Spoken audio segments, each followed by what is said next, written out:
Even though it's the weekend, I want to see what happens to Ravi and Joe. So this is chapter 33, Ravi. Dylan Samreem is standing near the door when I arrive at room 506. I ignore him and his crooked Shakti Kapoor teeth and take my seat. Place your personal reflection objects on your desk and bring your explanation cards up here and put them in this basket, Mrs. Beam tells us. Before I can unwrap my packet, I first need to wipe off my glasses, which have become clouded up from the weather. Oh, I hate that when that happens. Amma gets upset with me if I use anything other than a special wiping cloth Dr. Batra gave me to clean my glasses. So I open up my backpack and pull out the cloth. Just as I am about to remove my glasses, Dylan Samreem reaches around and snatches something off of Bigfoot's desk. He pops it in his mouth and quickly sits back down, but not before I have seen what it is he has taken. That was a short chapter, but full of interesting bits of information. Now we know what happened to Joe's object. Joe is the next chapter, 34. It's my own fault. I should have known better than to leave anything out on my desk when there's a known kleptomaniac, that means someone who can't help but steal, sitting 2 feet away. So much for impressing Mrs. Beam with my great idea. All I have left is an empty dish, which is exactly what I feel like at this moment. Ravi has left his package sitting unopened on his desk while he takes his card up and puts it in the basket. Lucky for him, Dylan is too busy unpacking his own box to notice. Mrs. Beam starts talking to Ravi about the Indian cookies his mom has made for her. But I get distracted when I see what Dylan Samreem has brought. It's a big plastic yellow star with a picture of what else? Dylan Samreem, glued to the center. Perfect. I watch as he rips open a package of AA batteries and loads a bunch of them into the back of the star. When he's finished, he sets it on his desk, pushes the on button, and the whole thing lights up and starts playing Ghetto Superstar.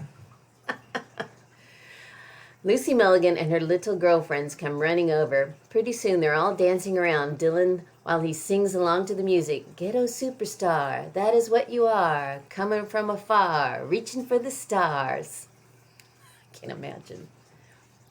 His singing is bad, but the girls don't care. I notice his shorts are decorated with yellow stars, and the top 3 buttons of his shirt are undone. Gross. I'm not sure, but I think he might have some glitter on his chest. Take your seats, please, boys and girls, and we'll get started, Mrs. Beam tells us. I am in big, big trouble. I want to see what happens. Let's read one more. Chapter 35. Ravi. She still says his name wrong. Ravi, Mrs. Beam says as I drop my card into the basket. My heart is pounding. Have I done something wrong? Amma had offered to write my explanation on the card in her neat handwriting, but I had insisted on doing it myself. Can Mrs. Beam not read what I've written? After talking with Paripa last night, I had been so sure that this assignment would be a proud moment, not just for me, but for my whole family. Now all my other failures come flooding back like a giant wave. Oh, my accent, my math, my English, my manners. It's nice to see you, said Mrs. Beam. We've missed you yesterday. You did? I asked. Don't sound so surprised, she laughs. I wanted to tell you how much I enjoyed the cookies your mother made. There's a spice in them I'm not familiar with. Do you know what it is? I'm sorry, I say softly, bending my head down again. It's cumin. Don't apologize, she said. The cookies were delicious. It was all I could do to keep myself from eating the entire box. I was wondering, do you think your mother would be willing to share the recipe for what are they called again? The non-cactes, I say. Non-cactes, she says slowly. Her pronunciation is perfect. I think about what Mrs. Frost had told me about stepping on toes and about how assumptions are often wrong.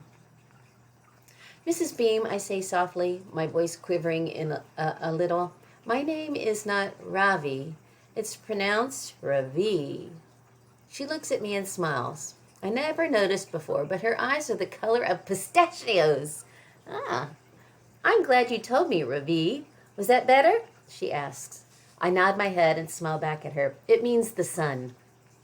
As I walk back to my seat, my heart feels lighter. It seems things are finally looking up for me in America, but my gratitude is interrupted when I see Bigfoot sitting at his desk staring into the empty bowl in front of him. He looks so sad, and I am not selfish enough that I have forgotten about the insulting cartoon or what or what I saw Dylan Sanreem take from the little glass dish on Bigfoot's desk. This is my chance to redeem myself for the unkind way I treated Ramaswamy at Vidyaminder and for all the toes I have stepped on at Albert Einstein Elementary, as well as my chance to set things right. I reach into my desk and feel around with my fingers until I find what I'm looking for. Then I put it in my pencil box for safekeeping until the moment is right. Oh, we're going to see what happens. I think I know what he has. Maybe you can predict what you think that he's going to, that he found in his desk for Joe. So we read 3 chapters. Until next time.